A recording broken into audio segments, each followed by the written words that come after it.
সবাই কেমন আছেন? আশা করি সবাই ভালো আছেন। আমি ভালো আছি। আজকে আমি বানাবো রোস্ট।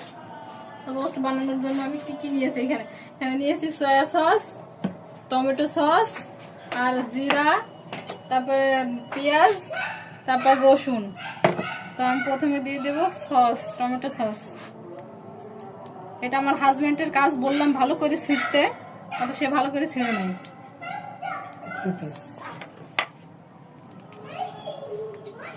আমি প্রথমে দিয়ে নিলাম টমেটো সস, তারপর দিয়ে নেব অল্প পরিমাণে জিরের রস দিলে ভালো হয়, কিন্তু একটু পানি পানি হয়ে গেছে।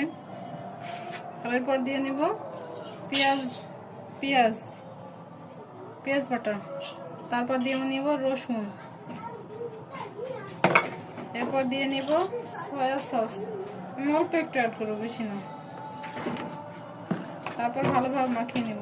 আমি এর সাথে টক দই অ্যাড করবো। এইটা আগে 10 মিনিট রেখে দেবো মাখায়, তারপর টক দই অ্যাড করবো। টক দই অ্যাড করার পর 10-15 মিনিট মাখায় রেখে দেবো। ভালোভাবে মাখায় নিতে হবে। আমি প্রথমে রোস্টের মাংসগুলো কাঁটা চামচ দিয়ে কেঁচাই নিছি, যেন মশলাপাতি ভালোভাবে ঢুকবে। মশলাপাতি ভালোভাবে না ঢুকলে আবার রোস্ট ভালো লাগবে না খেতে। তো আপনারা ভাববেন যে 2 পিস রোস্ট কেন? আসলে 2 পিস রোস্ট এই কারণে, আমি ব্রয়লার খাই না।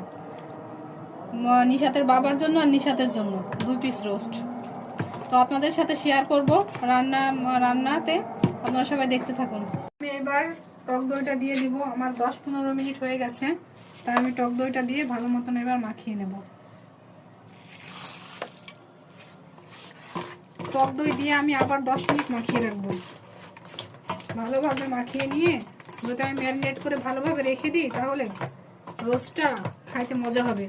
মাখিয়ে না রাখলে রোস্টটা খাইতে মজা হবে না। সেই জন্য আমি মাখিয়ে 10 মিনিট রেখে দিব, রেস্টে রেখে দিব।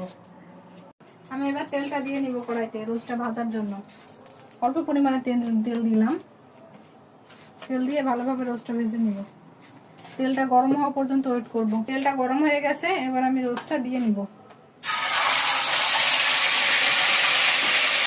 রোস্টটা দিয়ে আমি ঢেকে দিব, না হলে গায়ে ছিটকে পড়বে। এবার আমি রোস্টগুলো উল্টিয়ে দেবো। উল্টে দেওয়ার পর আবার ঢেকে দিব, না হলে গায়ে তেল ছিটকিয়ে পড়ছে, সেই জন্য আমি আবার ঢেকে দিব। রোস্টটা ভাজা আমার কমপ্লিট হয়ে গেছে। দেখুন লাল লাল হয়ে গেছে। কে কেমন ভাজে আমি জানি না, কিন্তু আমি লাল লাল করে ভাজতে একটু পছন্দ করি। আমার কাছে মনে হয় লাল লাল ভাজতে ভালো হয়। আবার রোস্টটা ভাজা কমপ্লিট হয়ে গেছে। এবার আমি রোস্টটা বসিয়ে দিব। প্রথমে আমি তেল দিয়ে নিব, অল্প পরিমাণে তেল দিব। রোস্টে বেশি তেল লাগে না, অল্প পরিমাণে তেল দিয়ে নিলাম। এটাই বেশি হয়ে যাবে মনে হয়।